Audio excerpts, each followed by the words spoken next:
Effectivement, le site de Collioure est un site reconnu dans le monde entier qui a servi de modèle à les peintres les plus célèbres. On citera quand même l'été 1905 à Collioure avec la visite de Matisse et de Derain qui ont utilisé à Collioure une technique de peinture qui faisait appel à la couleur pure. Voilà, donc la couleur sert de dessin et on a un mouvement de peinture qui naît à Collioure qui est le fauvisme, donc à l'été 1905. Et ce n'est pas un hasard si la couleur a été utilisée à Collioure dans ces conditions-là. Collioure, c'est d'abord une lumière, c'est une lumière qui nous entoure, qui baigne ce clocher plus que centenaire.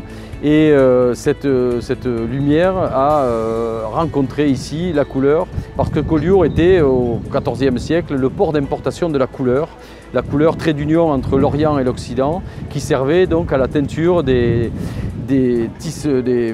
l'industrie drapière des tissus catalans, de Perpignan et jusqu'en Cerdagne. Donc Collioure était cette ouverture sur ce pont de mer bleue qui est derrière moi et qui donc a servi, ce pont de mer bleue qui servait à transporter ces pigments de couleur et qui dit couleur, lumière égale peinture. Voilà, donc on a la naissance à Collioure au début du XXe siècle d'un mouvement de peinture exceptionnel qui fera la notoriété du village, qui fera la notoriété de cette baie, qui va rester dans sa configuration originelle jusqu'après la guerre, la Deuxième Guerre mondiale, où le tourisme naît à Collioure à ce moment-là, avec la venue à ce moment-là d'artistes divers, des peintres bien sûr, des écrivains aussi.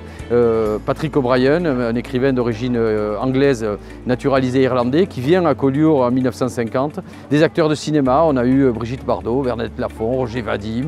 Voilà, donc Collioure est en concurrence à ce moment-là avec d'autres ports, d'autres cités caractéristiques, d'autres ports de caractère de la Côte d'Azur et commence donc à s'ouvrir sur le tourisme. Et alors effectivement, le tourisme à Collioure est une activité importée et il faudra petit à petit créer autour de ce tourisme un urbanisme dédié qui soit un hébergement de qualité, un hébergement accueillant, à la fois chez l'habitant, donc on va avoir la reconversion d'un certain nombre d'appartements de Colliourins en meublés de location, et puis la construction de résidences de tourisme, avec aujourd'hui un rapport entre l'urbanisme de résidence principale qui est à 1/3 pour 2/3 de résidences secondaires.